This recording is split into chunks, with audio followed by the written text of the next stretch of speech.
Well, folks, it's that time again. The birds are returning to their roost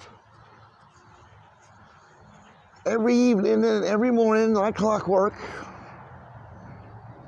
And they come and they'll hang out in these trees here, and the ones back here, up there. They're not stopping in these ones, but they seem to be over there. There's a swimming pool back there. I wonder if they're gonna get in it, but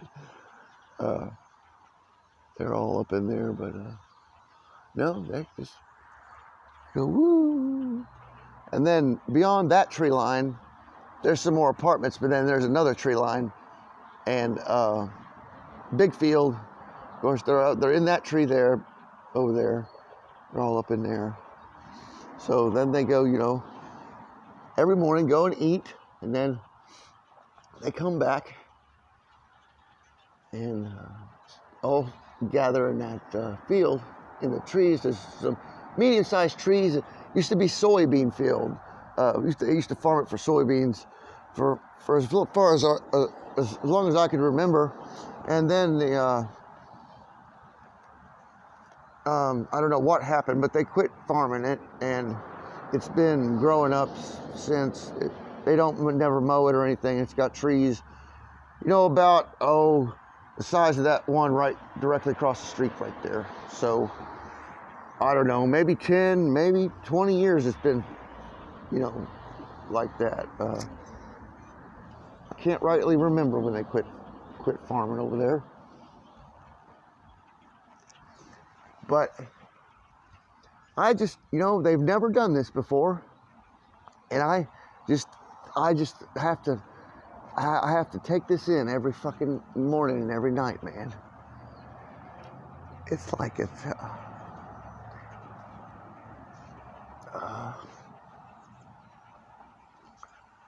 one of the most powerful religious experiences I've ever had.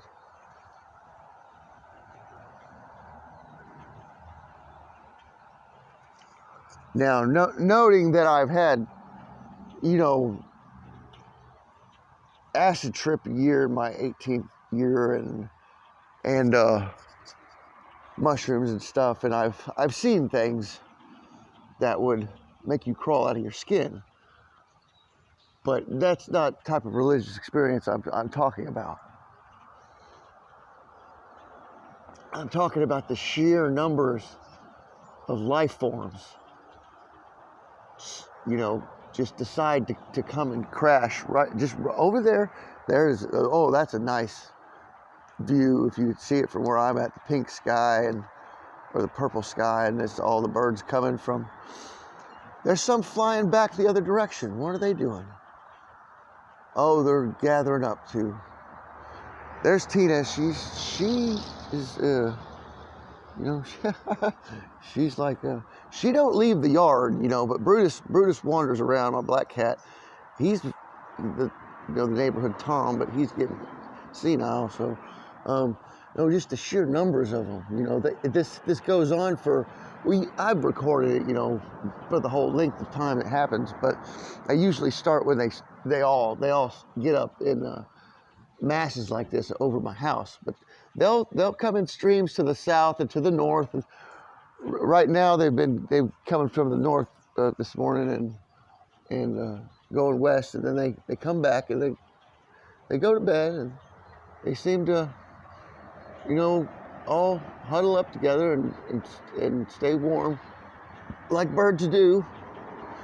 But just that there is everybody knows that the geomagnetic field is collapsing, and we're all gaining, the children especially are gaining psychic abilities. And even though, the narrative and the system is poisoning us and trying to keep that from happening, and their desperate attempt with the the CV narrative and the masksies and stuff, and there's a jet, and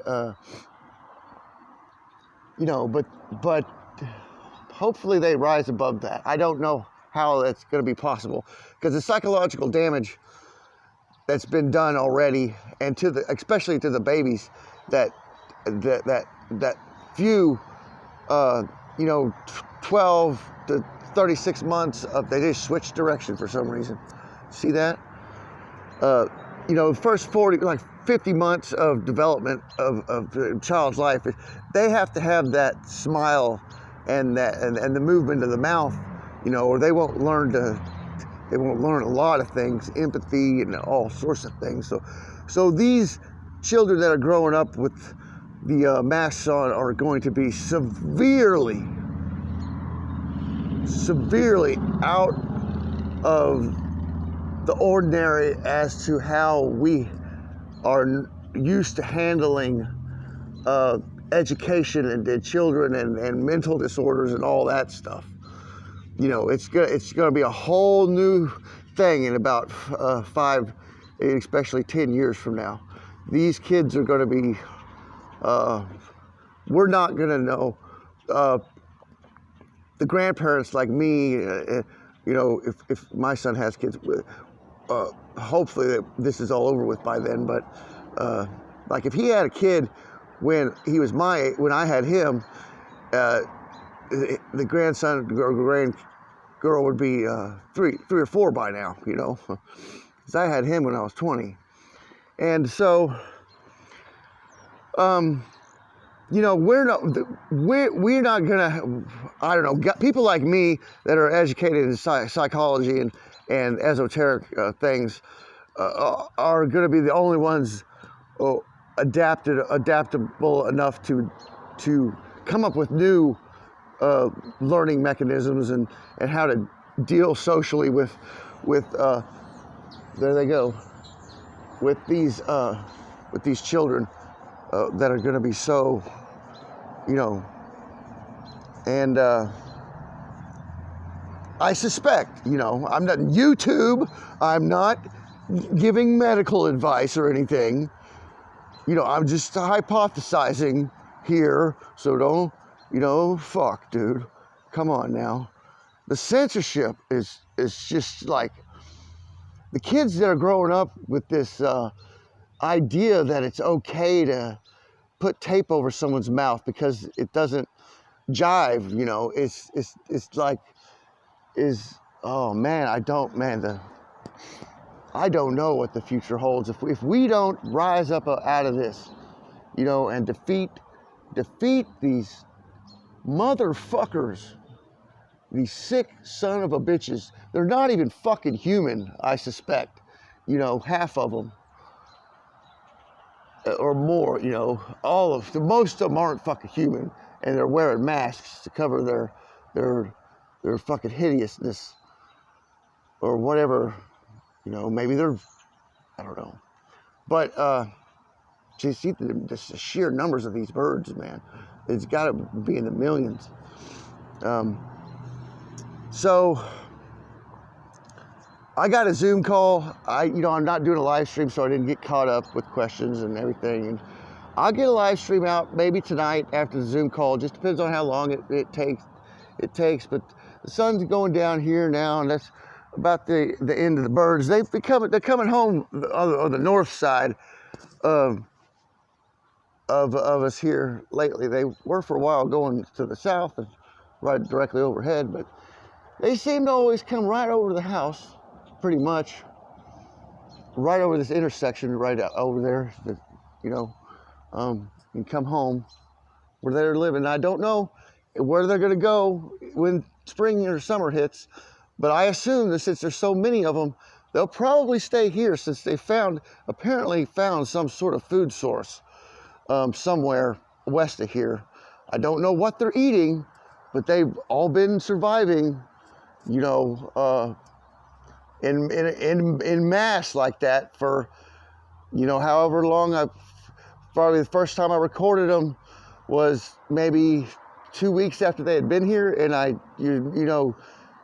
started really noticing, because I'm outside smoking at those times anyway. And no, I think I was almost right away, probably the day after I noticed them here. So I didn't know how long they had been here, or if they've been feeding east of here or not, but they've been going west since I can record them.